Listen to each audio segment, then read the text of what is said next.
La mujer de Potifar, Fedra y Disclosure, o la historia de las acusaciones por hostigamiento sexual.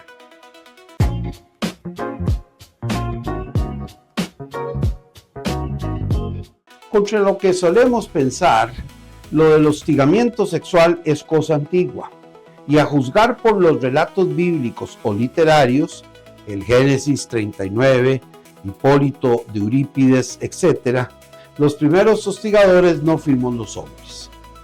Pero aún, o peor aún, en esos relatos, las hostigadoras se convierten también en acusadoras. La historia, seguramente, será al revés, pero ya sabemos que no es noticia que un perro muerda a un hombre, pero sí lo es que un hombre muerda a un perro. El caso es que los primeros relatos literarios de hostigamiento sexual en el trabajo o en el hogar son responsabilidad, según esas obras literarias o religiosas, responsabilidad de las mujeres. Veamos primero el caso de José y la esposa de Potifar. La Biblia describe el caso de José y la esposa de Potifar.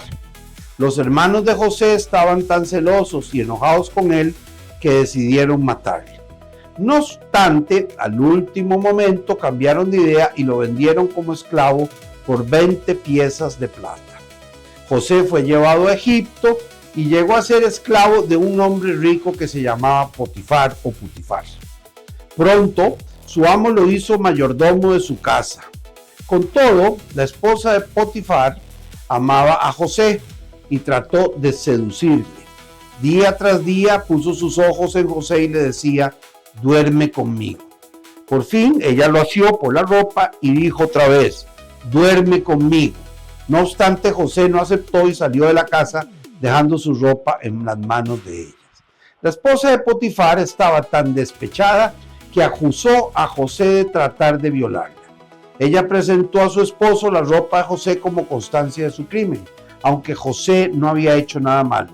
Fue enviado a la cárcel. Hasta aquí el relato mundano. Repasemos la versión bíblica, cito textualmente: y era José de hermoso semblante y bella presencia.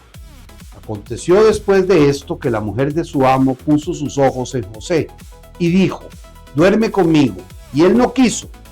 Y dijo la mujer de su amo: he aquí que mi señor no se preocupa conmigo de lo que hay en casa, y ha puesto en mi mano todo lo que tiene. No hay otro mayor que yo en esta casa, y ninguna cosa me ha reservado sino a ti, por cuanto tú eres su mujer. ¿Cómo pues haría yo este grande mal y pecaría contra Dios? Génesis 39, 6, 9.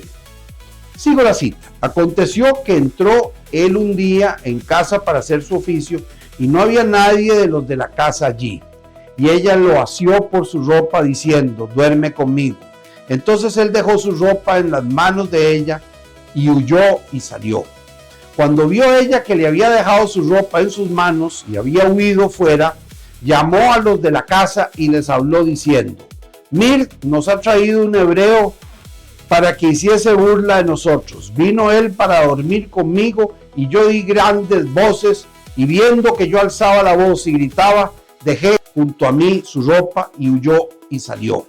Y ella puso junto a la ropa de José hasta que vino su señor a la casa. Génesis 39, 11. Sigue la cita. Y tomó su mano a José y lo puso en la cárcel donde estaban presos los del rey, y estuvo allí en la cárcel. Génesis 39, 20. Hasta aquí la cita textual. Veamos el caso de Fedra. Fedra es la obra de Racine, un dramaturgo francés de mediados del siglo XVII, el mismo que enamora a la bellísima Marquise, cuya película de 1997 protagoniza Sophie Marceau. La obra de Racine está basada en la tragedia griega Hipólito de Eurípides, que narra el mito de Fedra, quien está enamorada de su hijastro, Hipólito. Sin embargo, Racine centra su obra en Fedra y agrega su propia fuerza narrativa. Hipólito, hijo de Teseo y de una amazona, anuncia a su confidente que tiene la intención de dejar la ciudad de Trecena para huir de su amor por Aricia, heredera de un clan enemigo de Teseo. Fedra, segunda esposa de Teseo, confiesa a Eunone, su confidente, la pasión que experimenta hacia su hijastro Hipólito. Este amor la avergüenza hasta el punto de que ha decidido terminar con su vida. Pero llegan noticias de que Teseo ha muerto en una lejana campaña. Aricia, por su parte, confía a su criada que está enamorada de Hipólito y cuando llega este le manifiesta sus sentimientos. Fedra acude a ver a Hipólito y por presión de Eunone y llega incluso a la confesión de su amor. Hipólito, horrorizado, la rechaza, por lo que Fedra vuelve a sus deseos suicidas. Entonces nuevas noticias informan que Teseo ha aparecido vivo en el Epiro y que pronto regresará. Llega a Trecena y se sorprende por la frialdad con la que es recibido. Hipólito rehuye a su madrastra. Fedra está comida por la culpa. Eunone, que teme que su dueña se suicide de verdad, dice a Teseo que Hipólito ha intentado seducir a Fedra. Teseo destierra a Hipólito y pide al dios Neptuno que le mate. Cuando Fedra, arrepentida, está dispuesta a pedir clemencia por su hijastro y hasta confesar su falta, el propio Teseo le dice que Hipólito ha alegado en su defensa su amor por Aricia, lo que hace que Fedra, celosa, calle y condene de ese modo a Hipólito. Este se marcha tras haber prometido a Aricia que se casaría con ella fuera de la ciudad. Teseo tiene dudas acerca de la culpabilidad de su hijo, pero llega la noticia de su muerte. Se ha estrellado contra las rocas huyendo de un monstruo marino. Fedra confiesa todo a Teseo tras desterrar a Eunone, que muere ahogada, previamente ingerido veneno y se desploma en escena.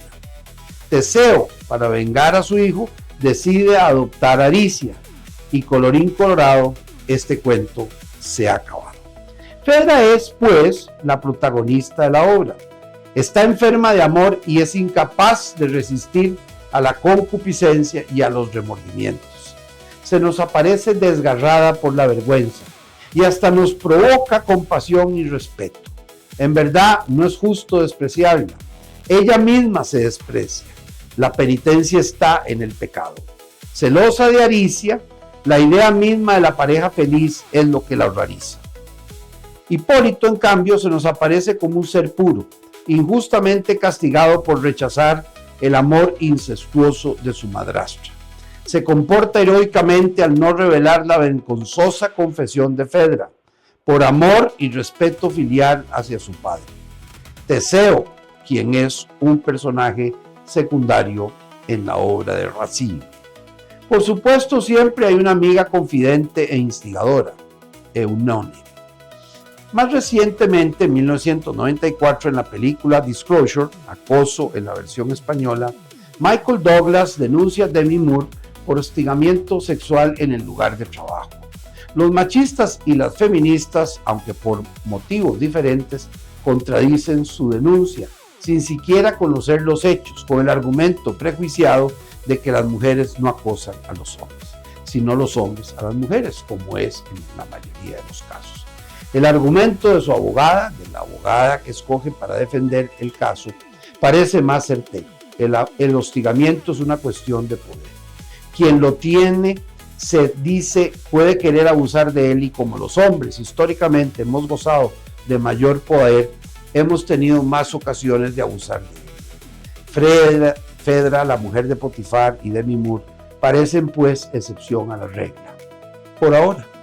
Lo del hostigamiento es cosa mala y debe combatirse, pero sin retorcer el humanismo procesal que tanto ha costado construir.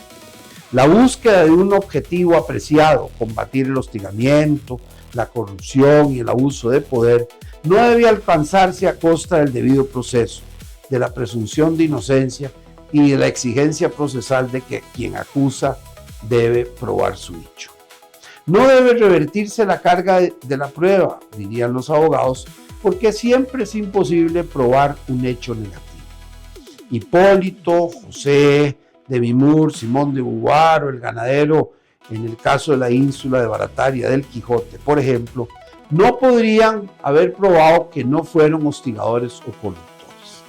Por ello, Fedra, Otelo, la esposa de Potifar, la madre de Natalí y la doncella de Barataria debían probar su acusación, y si la prueba no iba más allá de su dicho de indicios inconclusos, la túnica en las manos de José, por ejemplo, lo que correspondía era absolver a quienes se acusaba, no condenarlos.